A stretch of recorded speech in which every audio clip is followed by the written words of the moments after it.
Hello students, कल आपका exam है। जो स्टूडेंट एमडी यूनिवर्सिटी से बीएड कर रहे हैं उनका फाइनल ईयर एग्ज़ाम कल पेपर 1 और पेपर 2 का होगा। तो उसके लिए हम पेपर 1 और 2 से एक क्विक रिवीजन लेंगे आज अपने सेशन में, और जो मोस्ट इम्पोर्टेंट क्वेश्चंस आ सकते हैं एग्ज़ाम में, और उसके अतिरिक्त हम कुछ स्ट्रैटेजीज देखेंगे जो हमें एग्ज़ाम में काफ़ी हेल्पफुल हो सकती हैं। सो स्टार्ट करते हैं हम अपने सेशन को आज। सबसे पहले हम क्विक रिवीजन करने से पहले हम देखेंगे स्ट्रैटेजी हमें कैसे बनानी है। तो स्ट्रैटेजी मार्क डिस्ट्रीब्यूशन देखेंगे कि किस टॉपिक से, किस लेसन से, किस यूनिट से कितने क्वेश्चंस आ सकते हैं, और क्वेश्चंस अज्यूम करेंगे कि कौन कौन से क्वेश्चन आ सकते हैं, और वो टॉपिक्स भी देखेंगे जिन टॉपिक से क्वेश्चन पूछे जा सकते हैं और उनको एग्ज़ाम के दौरान हम किस तरह से अप्लाई कर सकते हैं। स्ट्रैटेजी हमारी क्या होनी चाहिए, देखिए कि जब हम एग्ज़ाम के लिए प्रिपेयर होते हैं, फाइनल एग्ज़ाम हम देने के लिए बैठते हैं, तो हमारी स्ट्रैटेजी होनी चाहिए कि हम एग्ज़ाम कैसे करें। उससे पहले भी हमें अपने आप को प्रिपेयर कर लेना चाहिए कि हमें एग्ज़ाम देना है। मार्क्स डिस्ट्रीब्यूशन की बात करते हैं। मार्क्स डिस्ट्रीब्यूशन जैसा कि आप सभी को पता है, टोटल 45 to 50 क्वेश्चंस आपके एग्ज़ाम में होंगे, आपके पेपर में आपके सामने होंगे, जिनमें से आपको 40 क्वेश्चन ही करने हैं। 40 क्वेश्चन करने हैं तो आपकी जो माइंड सेट हो जाना चाहिए कि ईच क्वेश्चन के मार्क्स डबल हो जाएंगे, 80 मार्क्स के आपका पेपर हो जाएगा। और पर क्वेश्चन देख लीजिए आप, जैसे कि आपका पेपर 1 है उसमें 4 यूनिट्स हैं, ऐसे ही पेपर 2 में भी 4 यूनिट्स हैं। तो उन यूनिट्स में से आप डिवाइड कर लीजिए कि 10 मार्क्स, एवरेज 10 मार्क्स जो हैं वो एक यूनिट से हो सकते हैं। ठीक है, 1-2 नंबर आगे पीछे भी हो सकती है कोई यूनिट, जैसे कि छोटी यूनिट्स हैं तो 8 नंबर भी हो सकते हैं, दूसरी यूनिट जो बड़ी है उसके 12 मार्क्स भी हो सकते हैं। यानी कि आपको एक एज्यूम करना है कि इस तरह के जो मार्क्स आपके वहाँ से कलेक्ट किए जा सकते हैं। ठीक है, क्वेश्चंस अज्यूम करना, यानी कि क्वेश्चंस अज्यूम करना, आपको पता है कि ऑब्जेक्टिव टाइप आपका पेपर होगा, चाहे वो ऑफलाइन एग्जाम है ऑनलाइन एग्जाम है, दोनों में ही ऑप्शन टाइप क्वेश्चंस होंगे। वो किसी भी तरह से हो सकते हैं, फिलअप्स हो सकते हैं, मैच इट हो सकते हैं।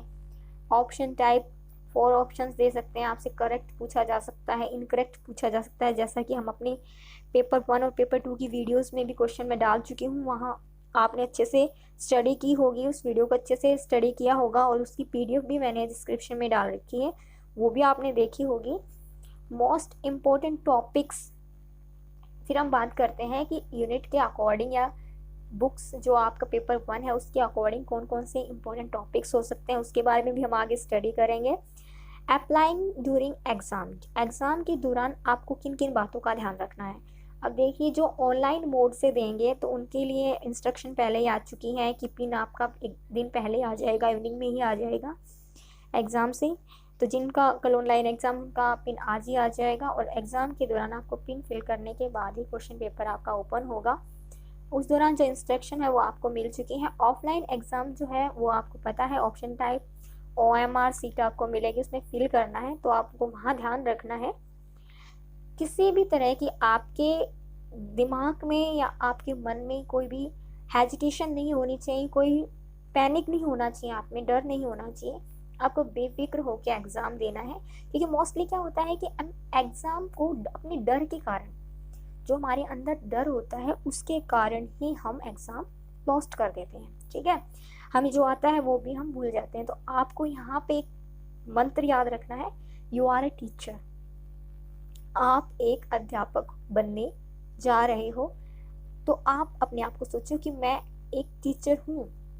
ठीक है, आप एग्ज़ाम जब दोगे तो ये मत सोचना कि मैं एक नॉर्मल स्टूडेंट हूँ और मैं एग्ज़ाम देने जा रहा हूँ, नहीं, आपको सोचना है कि मैं एक टीचर हूँ, और एक टीचर के सामने ये क्वेश्चंस हैं, ये मेरे स्टूडेंट्स हैं, इनको हमें किस तरह से इनकी प्रॉब्लम्स को सोल्व करना है। क्वेश्चन को अच्छे से रीड करना है, ऑप्शंस को अच्छे से रीड करना है, और उसके बाद ही आपको आंसर वहाँ पे टिक करना है। क्योंकि आप ये ध्यान रख लेना कि अगर डिस्क्रिप्शन मोड होता तो आप जो लिखते उसके अकॉर्डिंग आपको मार्क्स मिलते, तो हो सकता है कि 10 नंबर के क्वेश्चंस में आपको 8 भी मिल सकते थे। लेकिन अगर यहाँ पर आपने रॉन्ग आंसर चूज़ किया तो आपके 2 मार्क्स वहीं पर चले जाएंगे। ठीक है, तो क्वेश्चंस आपको अच्छे से रीड करने हैं, ऐसे ही आंसर वहाँ पे पुट नहीं करने हैं। ओके। और कुछ स्टूडेंट्स की ये रिक्वेस्ट आ रही है कि मैम हिंदी में इंग्लिश में आप वीडियो अपलोड कीजिए, तो आपको कंफ्यूज होने की ज़रूरत नहीं है। हिंदी मीडियम में और इंग्लिश मीडियम में ज़्यादा डिफरेंस नहीं है, ठीक है। जो टॉपिक्स हिंदी में मैंने आपको करवाए हैं उनको साथ साथ मैंने उस टॉपिक्स के जो नेम हैं वो इंग्लिश में भी बताए हैं, और आपके पेपर में हिंदी और इंग्लिश दोनों मीडियम में ही क्वेश्चन वहाँ पर प्रेजेंट होंगे, तो आपको ज़्यादा टेंशन लेने की ज़रूरत नहीं है। हिंदी इंग्लिश का यहाँ पे कोई भी चक्कर नहीं है, कोई प्रॉब्लम नहीं है, ठीक है। इन चीज़ों का आपको ध्यान रखना है, इन इंस्ट्रक्शंस का ध्यान रखना है। फियरलेस होके आपको एग्ज़ाम देना है, ये आपके लिए बहुत ज़्यादा बेनिफिट देने वाला है। अगर आप फियरलेस हैं तो काफ़ी अच्छा आप एग्ज़ाम में कर सकते हैं। तो अभी हम आगे चलते हैं और कुछ इम्पोर्टेंट टॉपिक्स देखते हैं जिनमें से क्वेश्चंस आ सकते हैं। तो नॉलेज एंड कैरिकुलम जो हमारे पेपर 1 है, जिसमें से आपको 40 क्वेश्चंस करने हैं, तो वो टॉपिक्स क्या क्या हो सकते हैं। Knowledge and नॉविंग। नॉलेज मतलब ज्ञान, नॉविंग यानी कि जानना, दोनों में डिफरेंस होता है। नॉविंग क्या होता है, हम किसी के बारे में सिर्फ थोड़ा सा जानते हैं, उसका नाम और एड्रेस जानते हैं। नॉलेज क्या होता है, ओवरऑल उसके बारे में जानते हैं, उसकी फीलिंग्स क्या है, ठीक है, उसकी हैबिट्स क्या हैं, वो किस तरह से क्या कुछ करता है। तो इस तरह से किसी पर्सन के बारे में, ऐसे ही किसी ऑब्जेक्ट के बारे में, ऐसे ही किसी कंसेप्ट के बारे में। नॉलेज और नॉविंग में यही डिफरेंस होता है कि नॉविंग हम सिर्फ थोड़ा बहुत जानते हैं, नॉलेज हम बहुत ज़्यादा जानते हैं। कल्चर एंड नॉलेज, इससे रिलेटेड क्वेश्चन जरूर आएंगे। नॉलेज एंड नॉविंग से रिलेटेड एक क्वेश्चन आपको जरूर देखने को मिलेगा एग्जाम में। कल्चर एंड नॉलेज यानी कि जो हमारी संस्कृति है, वो कल्चर जो होती है वो आपकी नॉलेज पे क्या इफेक्ट डालती है, और हमारी नॉलेज जो है वो कल्चर पे क्या इफेक्ट डालती है, दोनों में रिलेशन। इन्फॉर्मेशन सूचना होती है, कोई भी जो हमारे पास डेटा होते हैं, आंकड़े होते हैं, किसी भी चीज़ के बारे में जो जानकारी होती है वही इन्फॉर्मेशन है। इन्फॉर्मेशन कैसी होनी चाहिए मैं अपनी वीडियो में करवा चुकी हूँ, आप वहाँ से बहुत अच्छे से कर सकते हो। बिलीफ, बिलीफ क्या होता है, हमारा विश्वास होता है, वो ट्रू भी हो सकता है, फॉल्स भी हो सकता है। हम अपने बारे में क्या सोचते हैं, किसी ऑब्जेक्ट के बारे में क्या सोचते हैं, वो हमारा बिलीफ है। रीजनिंग, रीजनिंग क्या होती है कि किसी भी चीज़ को अगर हम एक्सेप्ट करते हैं तो बाय रीजन, ऐसे नहीं कि हम ऐसे एक्सेप्ट, उसका कोई ना कोई कारण होना चाहिए, कोई रीजन उसके ऊपर होना चाहिए, तर्क होना चाहिए, यानी कि साइंटिफिक नॉलेज उसे एक हम कहेंगे। ये एक हमारी जो थिंकिंग होती है वो साइंटिफिक होनी चाहिए। विदाउट रीजन हम किसी को अगर एक्सेप्ट नहीं कर रहे हैं तो वो रीजनिंग है, हमारे अंदर रीजनिंग एबिलिटी है। डिफरेंट वेज ऑफ नॉविंग, नॉविंग मतलब जानने के अलग अलग जो तरीके होते हैं कि हम किसी भी ऑब्जेक्ट को कैसे जान सकते हैं। जैसे कि मैंने इसमें भी एक क्वेश्चन बना रखा है, आप हमारी वीडियो में देख सकते हैं। नॉविंग क्या होता है, जानना। हम किस तरह से जान सकते हैं, कोई किस तरह से नॉलेज है, अपने स्टूडेंट से भी नॉलेज ले सकते हैं, टीचर से भी ले सकते हैं, पेरेंट्स से भी ले सकते हैं, फैमिली मेम्बर्स से भी ले सकते हैं, ठीक है।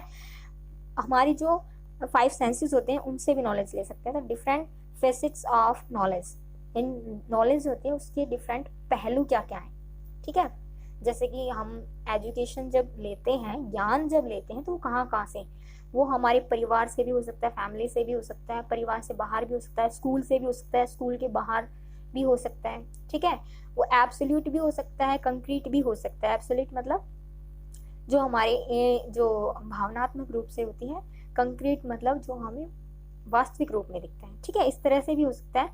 Curriculum principles, characteristic, child centre approach, social factors. Curriculum से रिलेटेड क्वेश्चन कैसे आ सकते हैं कि उसके प्रिंसिपल्स क्या हैं, कि कैरिकुलम किसके सिद्धांतों पे बनाया जाता है। कैरेक्टरिस्टिक उसकी विशेषताएं कैसे, वो वैध होना चाहिए, ठीक है, लचीला होना चाहिए कि इसमें परिवर्तन हो जाए, निरंतर होना चाहिए, एकीकरण होना चाहिए कि सभी सब्जेक्ट्स को एक ही विषय से पढ़ाया जा सके, ठीक है। चाइल्ड सेंटर, बालक के ऊपर सेंटर होना चाहिए, चाइल्ड सेंटर्ड अप्रोच है, लर्नर ड्राइवर अप्रोच है। इनसे रिलेटेड क्वेश्चन मैंने अपनी वीडियो में डाल रखे हैं, इस तरह के क्वेश्चन आ सकते हैं। सोशल फैक्टर, कैरिकुलम हमारे कल्चर से किस तरह से इफेक्टेड होते हैं, हमारे रिलीजन से किस तरह से होता है, हमारी सोसाइटी से किस तरह से होता है, ठीक है, प्रभावित होता है, हम क्या पढ़ाना चाहते हैं तो वो हमारी सोसाइटी से रिलेटेड होना चाहिए।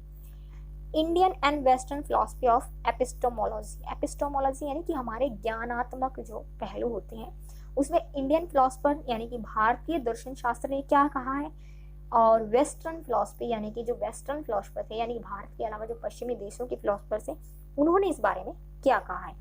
तो यही इंपॉर्टेंट टॉपिक्स हैं जिसमें से नॉलेज एंड कैरिकुलम से रिलेटेड क्वेश्चंस आ सकते हैं। इंडियन फिलोसफर में महात्मा गांधी जी थे, रविंद्रनाथ टैगोर थे, स्वामी विवेकानंद जी थे।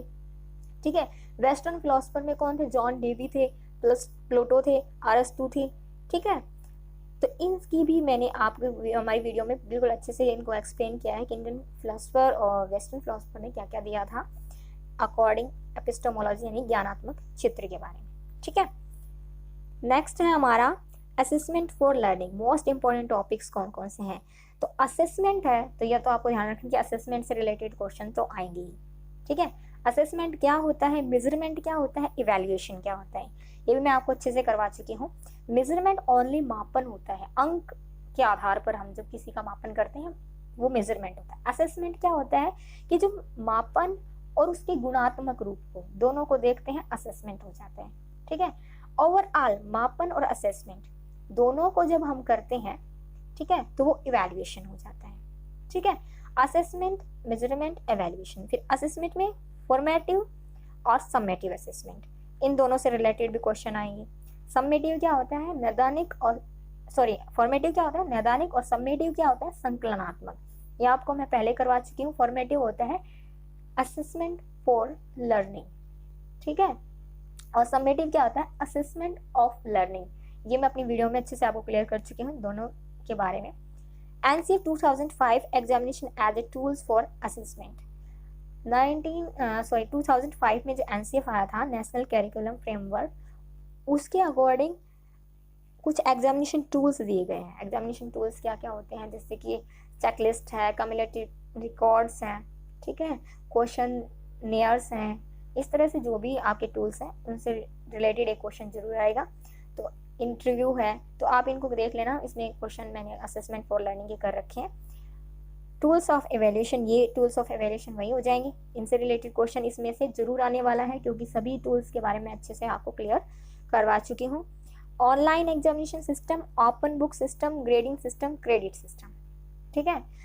ऑनलाइन जो एग्जामिनेशन आप दे रहे हैं, कुछ स्टूडेंट्स ने ऑनलाइन मोड चूज किया, किसी ने ऑफलाइन चूज किया, तो ऑनलाइन सिस्टम के क्या क्या बेनिफिट्स हो सकते हैं और क्या क्या डिमेरिट्स हो सकते हैं, इनसे रिलेटेड ग्रेडिंग सिस्टम क्या है और क्रेडिट सिस्टम क्या है, इनसे रिलेटेड क्वेश्चन आ सकते हैं।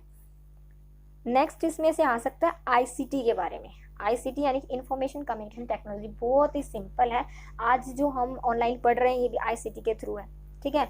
स्मार्ट क्लास में बच्चों को पढ़ा रहे हैं, आईसीटी के थ्रू है। Computer, mobile phone, mostly media related जो भी हैं, ये सभी जो है आईसीटी की ही फॉर्म होते हैं, तो इनसे रिलेटेड घबराने की ज़रूरत नहीं है। सूचना एवं जो संप्रेषण तकनीक है आईसीटी है, सिंपल है। डायग्नोस्टिक एंड रिमेडियल टीचिंग, इससे रिलेटेड भी एक दो क्वेश्चन आपको जरूर देखने को मिलेंगे। डायग्नोस्टिक क्या होता है?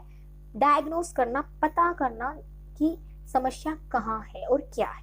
ठीक है। डायग्नोस करना सिर्फ इतना होता है कि समस्या क्या है। आप क्वेश्चंस को जब ध्यान से पढ़ोगे, ऑप्शंस को ध्यान से पढ़ोगे, तो आपको पता चल जाएगा कि डायग्नोस करना पूछा है या रिमेडियल। रिमेडियल क्या होता है? उसका उपचार करना। ठीक है। जब आपको पता चल गया कि बीमारी क्या है, स्टूडेंट्स को प्रॉब्लम्स क्या है, फिर आपको रेमेडी उसको देने में आसानी हो जाएगी कि इसको ये लिखने में प्रॉब्लम है, देखने में प्रॉब्लम है, बोलने में प्रॉब्लम है, किस तरह की प्रॉब्लम है, वो सभी आप रेमेडी कर सकोगे। Importance of statics in education, statics से जो रिलेटेड जो क्वेश्चंस हैं वो पहले तो आपको पता होना चाहिए इंपॉर्टेंस क्या है। इंपॉर्टेंस क्या होती है? आंकड़े तैयार करना। स्टैटिस्टिक की जरूरत तभी पड़ती है जब हमें असेसमेंट करना हो, एवेल्युएशन करना हो, कि आपके पास स्टूडेंट्स के मार्क्स आ जाते हैं, उनको रिकॉर्ड करना है, फिर एनालाइज करना है कि किस स्टूडेंट के मार्क्स कितने हैं, एवरेज स्टूडेंट कितने रहे, कितने एवरेज मार्क्स बने। इस तरह से रिलेटेड जब आपको इन्फॉर्मेशन काउंट करनी होती है, कलेक्ट करनी होती है, तब आप स्टैटिस्टिक्स का इस्तेमाल करते हैं, सांख्यिकी का इस्तेमाल करते हैं। तो coefficient of correlation, coefficient of correlation होता है सहसंबंध गुणांक, क्योंकि कुछ फैक्टर ऐसे होते हैं जो एक दूसरे से संबंधित होते हैं। दो चर हैं हमारे पास और एक दूसरे को इफेक्ट कर रहे हैं, एक के घटने से दूसरा घट रहा है, एक के बढ़ने से दूसरा बढ़ रहा है, इस तरह का जो है कोफिशिएंट ऑफ रिलेशन। इससे related question, scale of measurement, measurement के स्केल, जैसे कि मैं आपको वीडियो में करवा चुकी हूँ, 4 स्केल होते हैं, शाब्दिक, कर्मिक, अंतराल, मापनी, इस तरह से रिलेटेड है, तो वो उनसे related. Mean, mode, median, mean deviation, standard deviation. अब देखो मीन, मोड और मीडियन यानी कि मध्यमान, बहुलांक और मध्यांक, इनसे रिलेटेड एक क्वेश्चन जरूर आएगा। ये क्या होते हैं वो मैं आपको आगे समझाती हूँ। Spearman rank difference method, Pearson product moment correlation. अब इसमें आपको याद रखना है कि रैंक डिफरेंस मेथड जो था वो स्पीयरमैन ने दिया था और प्रोडक्ट मोमेंट कोरिलेशन जो था वो पियर्सन का था। इस यूनिट में से न्यूमेरिकल ज़्यादा नहीं आएंगे। जैसे आप देख रहे होगे, घबरा रहे होगे, इसमें बहुत सारे न्यूमेरिकल टाइप क्वेश्चन दिख रहे हैं, तो वो क्वेश्चन नहीं आएंगे। इसमें से फॉर्मूलाज आ सकते हैं, ठीक है। कि स्टैंडर्ड डेविएशन निकालने का फॉर्मूला क्या होगा, आपके सामने 3 या 4 फॉर्मूले होंगे, उनमें से आपको एक राइट ऑप्शन होगा, उसको चूज करना होगा, ठीक है। ऐसे ही प्रोडक्ट मोमेंट कोरिलेशन है, पियर्सन ने दिया था। तो किस तरह के क्वेश्चन इसमें से आ सकते हैं, जैसे कि बहुलांक, मध्यमान और मध्यांक, यानी कि मोड, मीडियन और मीन में संबंध क्या क्या है, ठीक है। तो मोड क्या होता है, mode is equal to 3 median minus 2 mean, ये एक फॉर्मूला हो गया। ऐसे ही स्टैंडर्ड डेविएशन का है कि summation of d square mode d square by n. अगर मीन डेविएशन निकालना है, मीन डेविएशन एमडी बोलते हैं उसको, शॉर्ट में एमडी बोलते हैं, mean deviation is equal to क्या होता है, summation of mode of d by n, ठीक है। वो होता है अनग्रुप डाटा के लिए। तो ज़्यादा घबराने की जरूरत नहीं, 1-2 नंबर के क्वेश्चन आएंगे, उसके लिए आप अपने दिमाग की जो घोड़े हैं वो ज़्यादा ना दौड़ाएं। अगर आपको इजीली समझ में आ रहा है और जो साइंस स्ट्रीम से हैं उनके लिए तो कोई डिफिकल्टी नहीं है। निम्न आंकड़ों का बहुलांक ज्ञात कीजिए। अब देखो यहाँ पे बहुलांक ज्ञात करना है। बहुलांक क्या होता है, जो नंबर ज़्यादा बार आता है, जैसे 3, 5, 3 2 बार आया हुआ है, 8, 1, 8, 18, 5, 7, 5, 9। तो यहाँ पे देखिए कि 3 जो है वो 2 बार डबल टाइम यहाँ पे प्रेजेंट है, 5 जो है 3 टाइम है, ठीक है। आपको बहुलांक का मतलब ये नहीं होता कि जो बड़ा नंबर हो, बहुलांक का मतलब होता है जो ज़्यादा बार आ रहा है, जिसकी क्रम ज़्यादा है। तो यहाँ पे 5 जो है वो हमारा राइट आंसर हो जाएगा। 5 क्या है, बहुलांक है। अगर इसी का आपको मीन निकालना होता, मध्यमान निकालना होता, वो क्या होता है, एक एवरेज होता है। टोटल जितने भी यहाँ पे डिजिट्स दिख रहे हैं, टोटल जितने भी आपको अंक दिख रहे हैं, सभी को आप जोड़ दीजिए। जैसे नंबर है यहाँ पे 3 है, 5 है, 3, 8 plus 18 plus 5 plus 7 plus 5 plus 9, इस तरह से टोटल सम निकाल लीजिए और इसकी टोटल संख्या जो है उससे डिवाइड कर दीजिए। तो यहाँ पे कितनी है, 1 2 3 4 5 6 7 8 9, टोटल 9 है, तो 9 से इसको डिवाइड कर देंगे तो हमारा मीन आ जाएगा, ठीक है।